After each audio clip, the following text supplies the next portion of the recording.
Hi, everyone. Welcome to the show. I'm here with Anna, who is joining us from the Netherlands. Anna, thank you so much for making the time to be with us here. Thank you for inviting me, Lucia. Really glad to be here. And you're from Ukraine originally, but can you share a little bit more about your backstory and who you are? Yeah, sure. I'm Ukrainian, as you said. I'm 31 years old. I moved to the Netherlands almost 7 years ago together with my husband. He got a job here and I moved together with him. And just this summer, I released my first novel. I've been to Ukraine for 2 months. I've made a book tour, met a lot of nice people. We were celebrating my dream came true.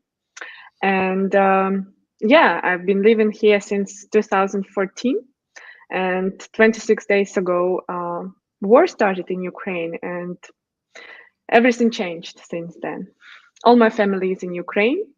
Everyone is in Chernihiv. Chernihiv is the city at the north of Ukraine. It's one of the most actively bombed and attacked by Russian soldiers city. People do not have water, gas, electricity. They are running out of food and medicine. And yeah, we are fighting from here to help Ukrainians for 26 days already. And I saw on Instagram your sister joined you in the Netherlands, right? But everyone else, it's still there. And Yeah, my sister. Oh, sorry, I interrupted you. My sister, she was staying in the basement for 11 days. She was hiding in Chernihiv, and her region, her area, together with the area where my father is, was one of the most heavily attacked areas from the day one. On the day two, they stopped having any internet. On the day four, there were no electricity, so they didn't have a possibility to charge their phones or have a normal shower. And yeah, she was staying together with her family. She's my cousin basically, but I always say that she's my sister because we've been raised together and we're like super close since the very beginning of our lives. And yeah, we're very close. So on the day 11, when they started and underway, when they, I mean, Russian soldiers started to use like very aggressive weapons like 500 kilos bombs, which are actually forbidden anywhere in the world. They started to use those bombs in Chernihiv, and some of them exploded really close by. That was enough for my sister, and she said, "Okay, I'm ready to go," because we were trying to evacuate them with all the possibilities we had for 11 days. Like every day, we tried to find the safe ways, even though Russians were like almost everywhere of Chernihiv.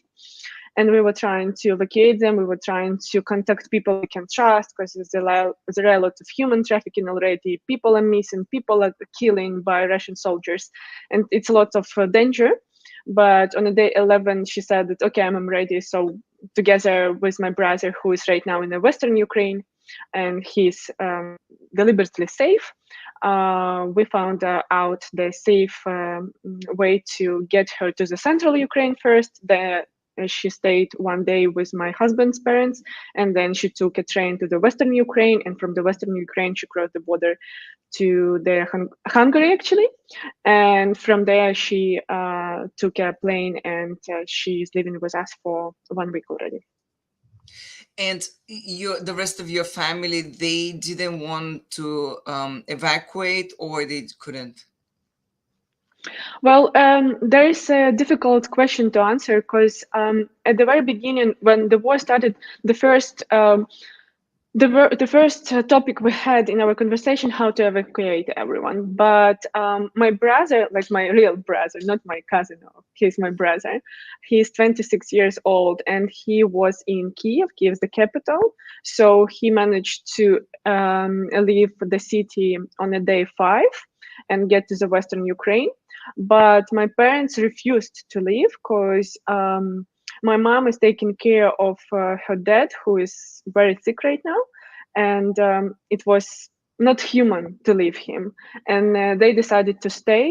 And right now, since I don't know, for before last day, I think they are hiding in a small village very close by Chernihiv. So it's not that dangerous anymore, but there are no territorial defense there, and Russians are everywhere. And if there is something happening, no one can protect them. So I don't know what's better right now for them. So they are like, from one side, I think mm, they are very scared, because I remember when we evacuated my sister and my father said, no, no, no, we're not going anywhere. And I was so angry already. There was so much stress because, I understand that I have no moral right to be stressed or feel pity about myself, because I live here safely and, going to the shower, buying some food, eating normally, all this stuff. I have that. So I have no reasons to complain. But I was so stressed already. So I screamed at him and I screamed at my sister and I screamed at my aunt and I said that you have to go. Otherwise, there would be nothing to evacuate.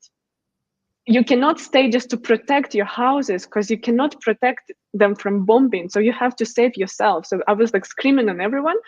And I think people are so shocked. They've been bombing for 11 days the moment we had the conversation. They were bombing for 11 days. They were sleeping in basement. They had no supplies.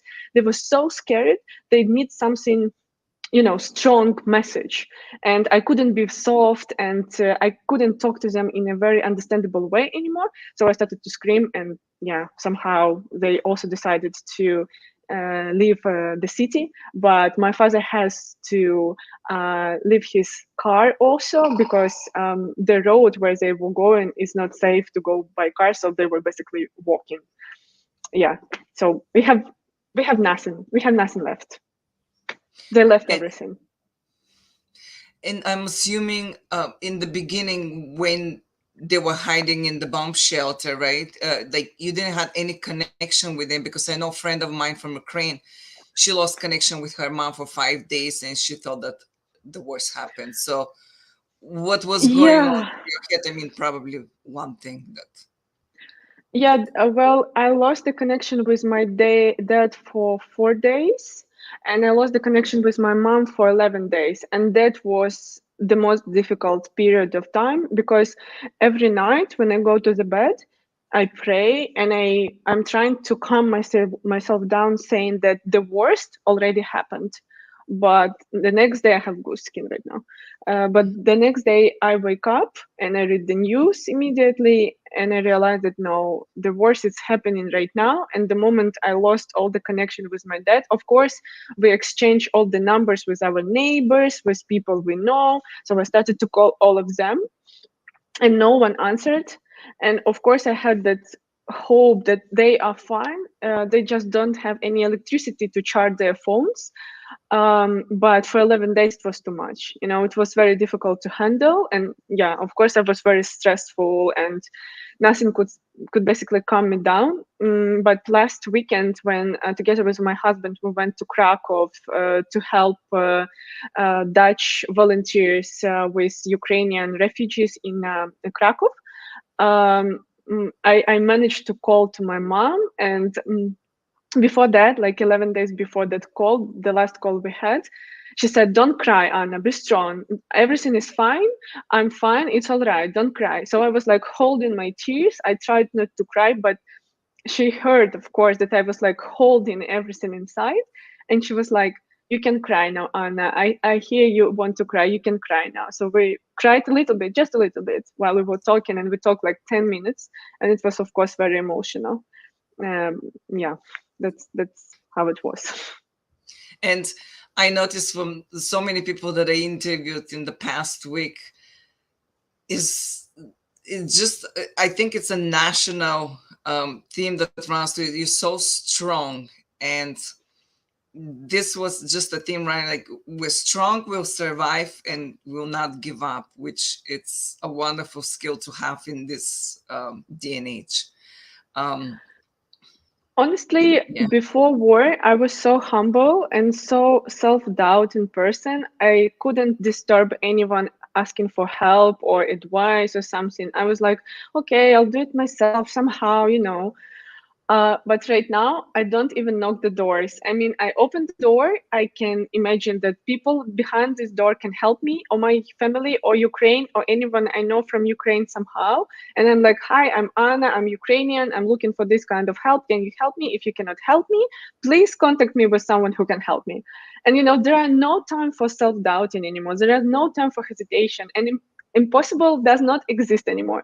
And that's actually the new character feature is growing inside in me personally. I think in any Ukrainian right now, because everyone and like everyone on this world is like helping us, and it gives so much power to continue to fight back, to help families, help some people you never met before. And it's not about power. It's, I don't know, it's we are not fighting, we're fighting a big evil, the biggest evil in the world. We're fighting for our freedom. We're fighting for our country, for our future, for the place where we can say, I love you, I'm pregnant, let's get married. We have a huge purpose to continue every day, even when we're super tired. And it's good that we have this conversation today because I'm so emotionally charged today. Tomorrow was to the opposite completely. But what I see around myself, like in my networking, everyone is doing at least something, and it motivates a lot. Even when I'm like super devastated and I have no energy left, I know that some people are continuing fighting, and the moment I'm recharged, I will fight back again. And speaking of that energy, I think it's a good segue to go into how you managed to meet the Prime Minister of the Netherlands. Can you share a little bit more about that? Because that's true testament of your power and that energy you're speaking about. Before the war, I've been into yoga, into meditations. I hope I'll be back to all this, and I do believe that everything happens right, and universe, God, whatever you call it, helps us. And the moment you're walking the right path, and everyone is keep asking me, how did you manage to meet Prime Minister? I don't know, honestly, Lucia. I don't know. It just happened. Someone called me. Someone asked me whether I'm interested to meet with him because it's high authority and you have to behave accordingly and have you talk accordingly. And I had no doubt. I had no hesitation inside because the moment I have at least one small hope that it will help somehow Ukraine, I'm all in.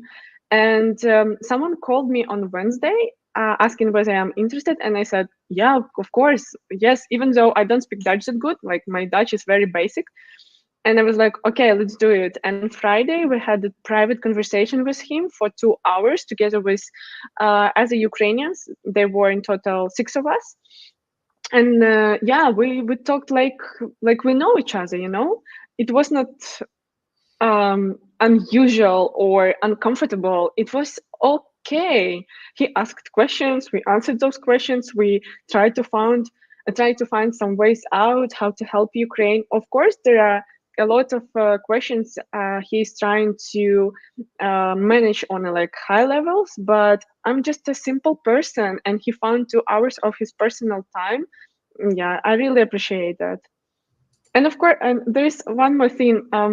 I also met with Burgemeester van Amsterdam, so it's like a mayor, like a leader The of the mayor. city of Yes, the mayor. Yes, a mayor. mayor. Thank you. Yeah, I also met with her. She's like my role model. Such an active woman.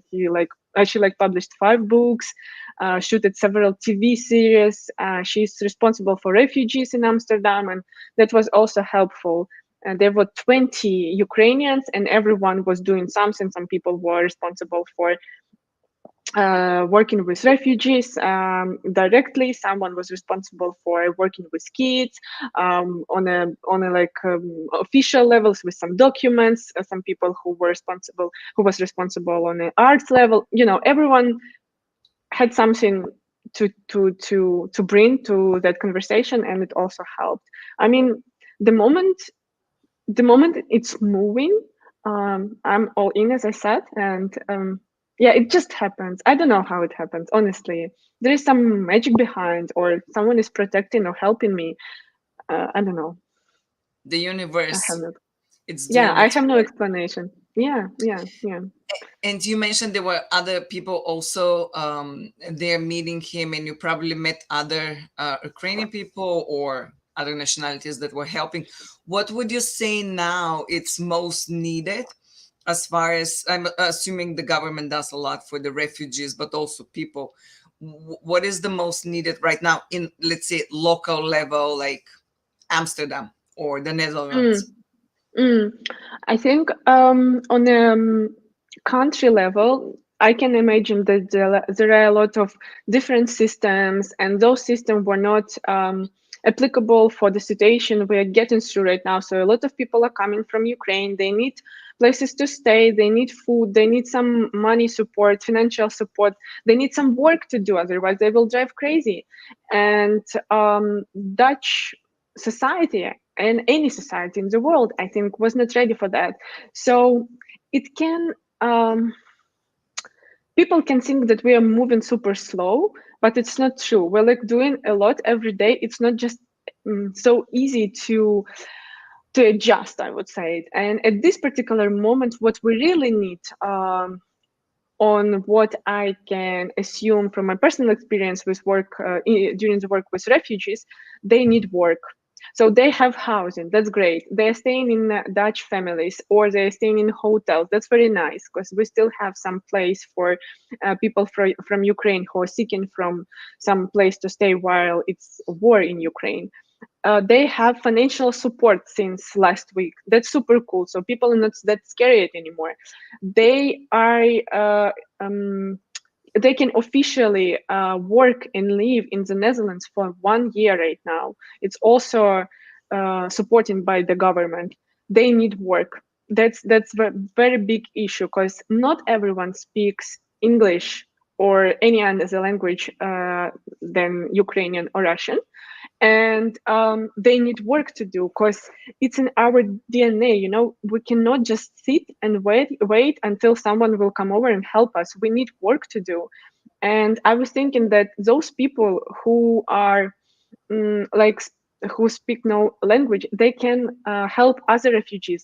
For example, they can take care of kids, and people who can speak some English, they can go to work and they can give their kids to those people who cannot speak any English. So they can somehow collaborate, but it has to be managed on an official level, so everyone will get paid. That's the biggest issue, I think, right now. Okay. We are facing right now, because me personally, together with people I know from the Netherlands, we're helping to recruit people who speak at least some English. We're trying to give them mentors who will help them on every level, like updating resumes, presenting yourself, find the appropriate job, like all these shortcut roads. But for the people who do not speak any language, that's the difficult one. And we're trying, well, with all the power we have. And I'm talking to you right now because I do believe that every conversation has an impact.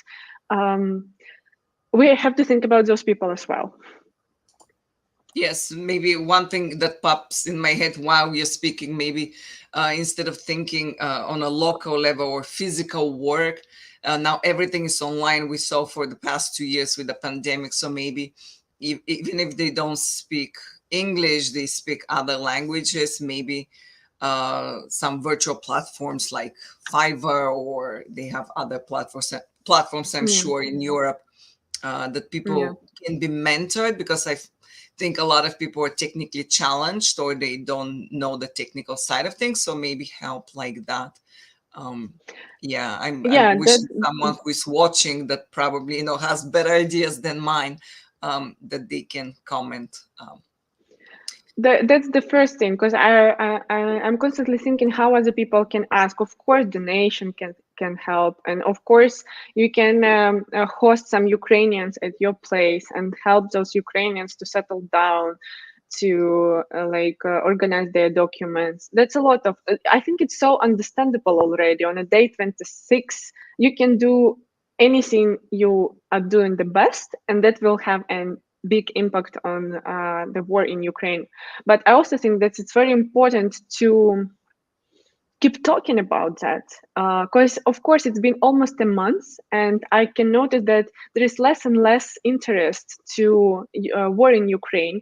And what I'm doing also, I'm like talking to journalists all day round.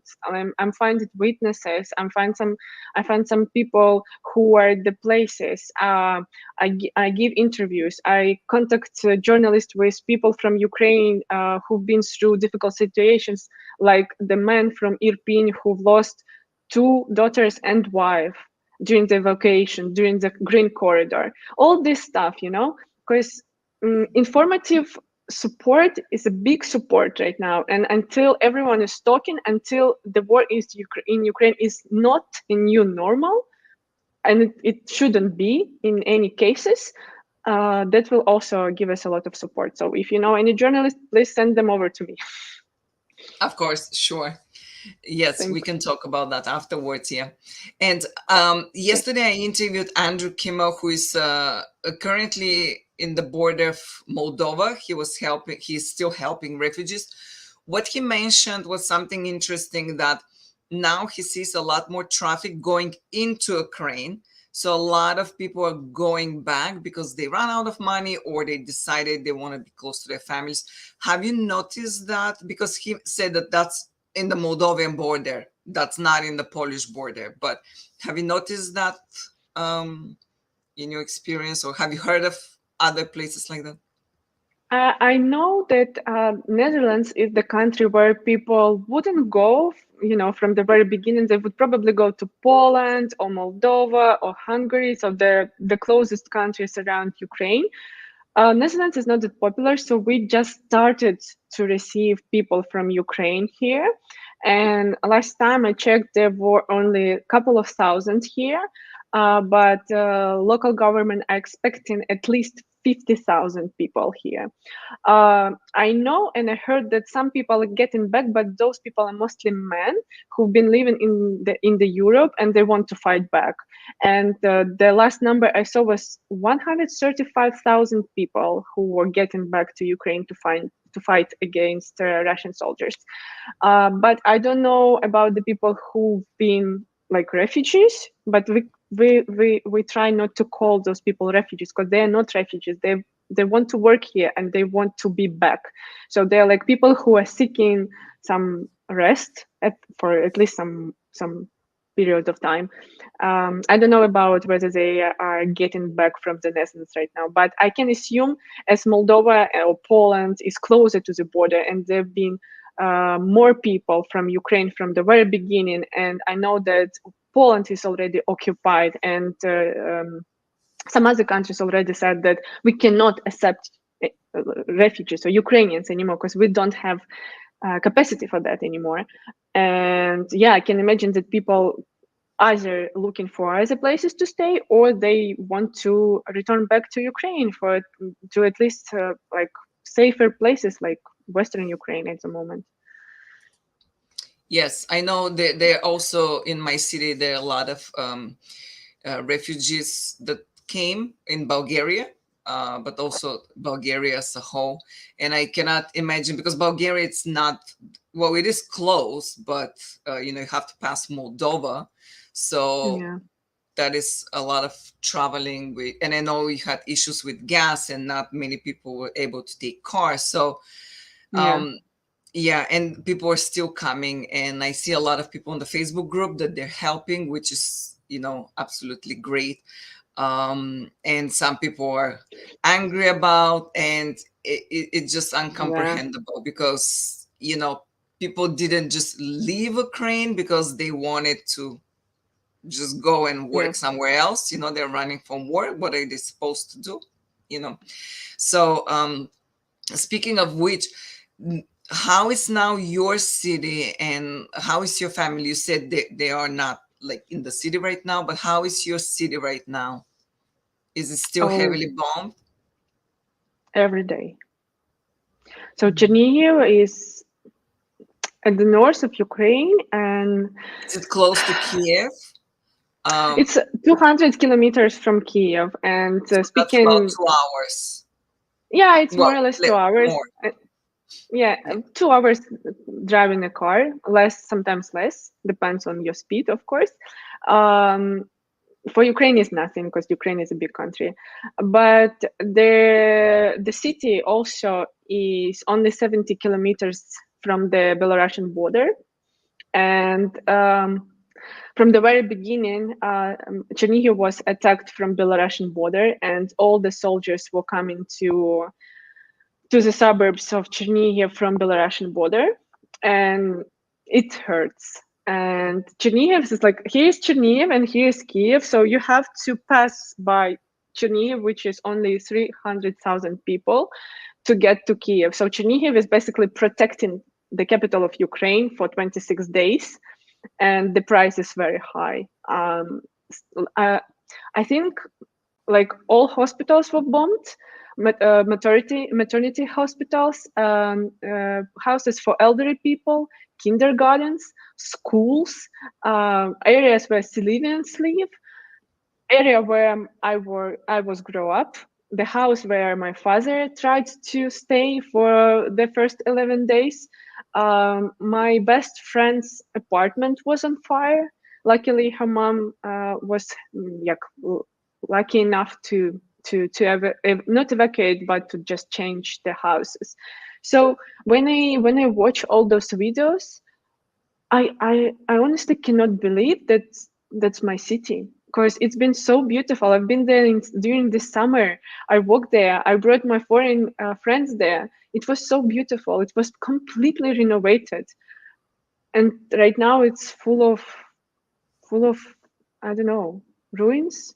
Yeah, it How do you hurts, see but this it's conflict easy ending? again. When you speak to your family and your friends, how do you think this is ending? What does it need to happen for this to end? It's a difficult question to ask and also to answer, but I think something or someone has to stop Putin, of course, because people in Russia are afraid of Putin, and it's I don't know. We live in the 21st century, and so many people are afraid of one man. I mean, he's not a god. I mean, what power does he have? You are like person, you have your own brains and thoughts and ideas, and how someone can tell you what to do. I mean, we have internet, we have like a lot of education, knowledge, information, and still it happens in 21st century, and that's really, I have no answer for that. And yeah, how it all ends, it will end and we will rebuild and we will hug and our country will be beautiful and completely renovated once again. But until then, we have to fight back. And there is so many information about that they're trying to um, use other tactics and use different weapons, and they are like inviting soldiers from Syria, for example, to fight with Ukrainians, and they call us Nazis, and it's just, you know, there is no logic behind. So we were trying to logically explain this behavior and those actions, and I cannot find any explanation for that. Yeah, yeah, and uh, we can come to a close. I mean, I really appreciate you coming and sharing your story, and of course, it's extremely emotional, and I cannot imagine what you're going through. And I always say that, but really, truly, I cannot imagine it. Um, Especially here in the States, we're so far removed. Well, we can be close if we want to, like you said, people can read. Everything is accessible online. I think some people just refuse to see Exactly. different points of views. Yes.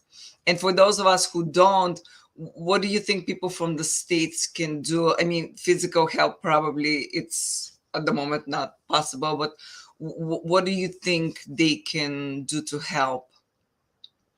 I'll share one story. A friend of our family, he managed to evacuate his family from mm, Brovary. Brovary is a small city next to Kiev, and his family came to Poland. And our friend I'm talking about right now, he lives in Chicago. And he, of course, wanted to take his family to USA to stay all together, to like at least provide some safe place for his family. But they cannot go to the USA right now because they don't have visas, Yes. even now. So that's the Yes. answer. Yeah, that's true. So maybe um, I'm assuming financial help, or like you mentioned, people need work, maybe something in that regard. Um, those are the two ways that I can think of. Because yes, the states. I mean, I'm assuming everyone should check for updated information. But the last I checked, United States is not accepting Ukrainian refugees. They're just not Yeah, deporting the ones that are already here. I think they're like yeah, 30,000 or so. So, and it yeah. and it explains a lot. I mean, for the last 26 days, I lost so many friends. Let's say people who were saying that, Anna, why you are spreading rumors? Friends, they know me so good. They knew me so good. We're not friends anymore. And I also got a lot of people who are helping me like nonstop every day. But you know, the major change happened on a level when we are not talking, but we are acting. And when someone is saying something, it means nothing anymore. Of course, I imagine that everything changed after meaningful conversation. That's obvious. But when, let's say, someone is saying, I fight for you, I want to protect you so much, and doing nothing, that's, that's just words. Yes, and you're not the first person who actually hear this from, that they lost friends over this. And Yeah. it, it just speaks, I think, a lot about that other person. Because I think in 21st century, like you said, we have access to all the information we Yeah. want, but it's just a choice. We see what to accept and what not. So Yeah. and it's just on a Exactly. human level. I always say, and the way I think, and that is not my show, it's your interview, but it doesn't matter sometimes your view. It's on a human level. You can still help a Exactly. human, and you don't have to agree with their point of view. um, you know I totally agree with you. And especially right now, especially when it's war, yes. everything is very black and white. There are no more colors left. It's either you are supporting war, or you're silent, or you're saying that why you're spreading rumors, Anna, or you're doing at least something. Because a lot of friends, also actually Russians, who were helping me find some humanitarian aid, finding some information to help my brother to evacuate safely from Ukraine. It's not possible right now, even though he is very sick. Helping ways to help my sister to evacuate from Chernihiv, donating me a lot of money so I can transfer them directly to Chernihiv Territorial Defense. They're like doing so much, and I do trust those people, and I know that we will stay and we will fight till the end, back to back together with them. But when someone is like saying, well, I'm apolitical, I'm against war, no, they're not actually saying I'm against war. They're saying that I'm for peace in this world, which means what? Russians can fight on the Ukrainian territory until they kill all the Nazis. I mean, we were not waiting for you, on our territory. We did not need any defense from any enemies, because you are our enemies right now, and we are fighting against you. And everything is so obvious right now. There is no doubt or hesitation. You can see, like, from the very first second person is talking to you, whether this person is your friend or not anymore. Yeah, thank you. That's sad but true. And Yeah. I want to thank you for sharing your personal story and being with us today. um, And I hope we can speak again in a different circumstances. And I wish all your family to stay safe, and uh, to this really to end really soon. Yeah. Yeah. Thank you, Lucia, for inviting me, and thank you for being active during this time and using all your power to support Ukraine. Because you were asking how we can help. You're good with finding honest and deep information and sharing stories like on a Yeah. personal level, and you're doing that. And while you're doing it, you are doing it, you're helping Ukraine so much, because more and more people will know about that, more and more people will get the honest information from the witnesses, not from the SME, because SME is like, yeah, you read one more news, 300 people were killed somewhere you've never been to. I can understand that that does not resonate with you, that does not resonate with you. but Yes. but while you're talking to someone who is like a real person just in front of you with a real story, so you're doing great, and Yes. I'm Thank really you. really thankful. Yeah. Yes. Doing everything we can to share the personal stories, because yes, people need to see what actually is happening, and to connect with, Yeah. and to see that there's a person on the other side, and those Yeah. are real people. We had a lady on the show that was directly on the phone from a bomb shelter, not from a bomb shelter, but she went outside. She stayed behind to help in the children's cancer hospital. And I cannot imagine that some people are extremely selfless, and those stories, you cannot fake them, they're just there. No. And No. um, you know, while in the news you can read whatever you choose to believe, but this is an actual person in a bunker that is Yeah. speaking. There is one more thing I wanted to clarify. There are no shelters or like places where people can safely wait until bombs are over. They are hiding in basements, In and basement, basement yes. means only one exit. And in case the building is ruined, they are like trapped trapped inside, which is even more dangerous. So Yeah. safe place in Yes. Ukraine does not exist anymore. No, Mhm. no, Yes, there are no bomb shelters, right? You're right. no, mm-mm, Yeah. no. Thank you so much, Anna, and wishing you great luck, and to do everything in your power, everything that you desire to do and help to come true, of course, and for people to stay safe. Yeah, thank you for having me today, Lucia, and helping spreading the word about the war in Ukraine in 21st century. Yes. Thank you, everyone, for watching. We will see you next time. Bye for now.